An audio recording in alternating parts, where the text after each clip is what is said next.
পৃথিবীতে সর্বপ্রথম গণভোট অনুষ্ঠিত হয়েছিল সুইজারল্যান্ডে ১৩০০ শতকে। সেই সময় থেকেই জনগণের সরাসরি মতামতের ভিত্তিতে সিদ্ধান্ত গ্রহণের যে প্রথা শুরু হয়েছিল, তাই আজকের আধুনিক গণভোটের ভিত্তি।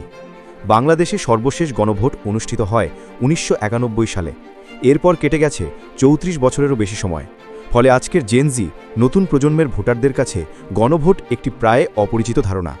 গণভোট হলো এমন একটি প্রক্রিয়া যেখানে সংবিধান প্রণয়ন বা সংশোধন, কোনো আইন তৈরি বা বাতিল, কিংবা শাসন ব্যবস্থা পরিবর্তনের মতো গুরুত্বপূর্ণ সিদ্ধান্তে জনগণের সরাসরি মতামত নেওয়া হয়। এই প্রক্রিয়ার মূল উদ্দেশ্য হল গণমানুষের মতামতের প্রতিফলন ঘটানো এবং প্রতিনিধিত্বমূলক গণতন্ত্রের বাইরে গিয়ে জনগণের সরাসরি অংশগ্রহণ নিশ্চিত করা।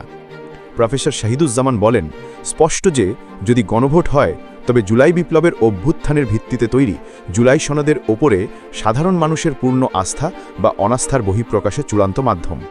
জাতীয় ঐকমত্য কমিশনের সঙ্গে বিভিন্ন সময় হওয়া বৈঠকে রাজনৈতিক দলগুলো যেসব প্রস্তাবে একমত হয়েছে এবং কোনো নোট অফ ডিসেন্ট বা ভিন্নমত নেই, সেগুলো সন্নিবেশিত আছে এমন প্রস্তাবের সংখ্যা ৪৮টি। এর মধ্যে অন্যতম ভাষা, নাগরিকদের পরিচয়, সংবিধান সংশোধন সম্পর্কিত সমর্থন, জরুরি অবস্থা ঘোষণা, রাষ্ট্রপতি নির্বাচন পদ্ধতি, প্রধানমন্ত্রীর মেয়াদ ও তার একাধিক পদে থাকার বিধান, তত্ত্বাবধায়ক সরকার ব্যবস্থা, বিচার বিভাগের স্বাধীনতা ইত্যাদি।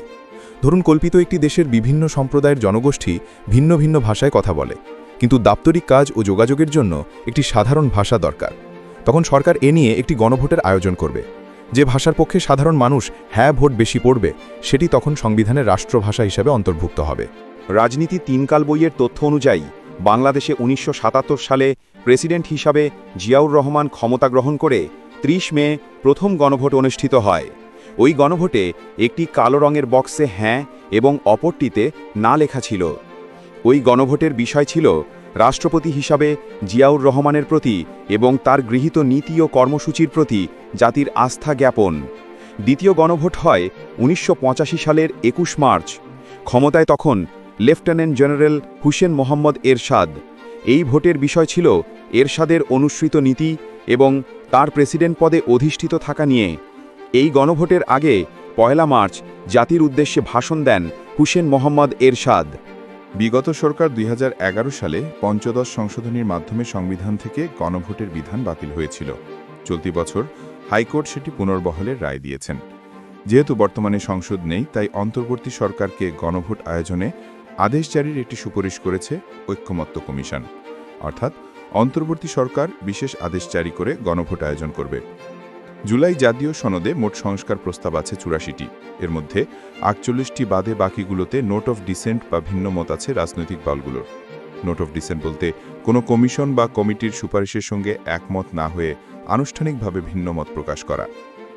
গণভোট আয়োজনে এখন পর্যন্ত সঠিক দিনক্ষণ ঠিক করা হয়নি, তাই বলা যায় গণভোট নিয়ে রাজনৈতিক দলগুলোর মতভেদ রয়েছে। আমরা সাধারণ জনগণ সুষ্ঠু ও আগামীর গণতান্ত্রিক বাংলাদেশ চাই। এটাই আমাদের লক্ষ্য হওয়া উচিত। চ্যানেলটি আপনাদের, তাই সাবস্ক্রাইব করুন, পাশে থাকুন।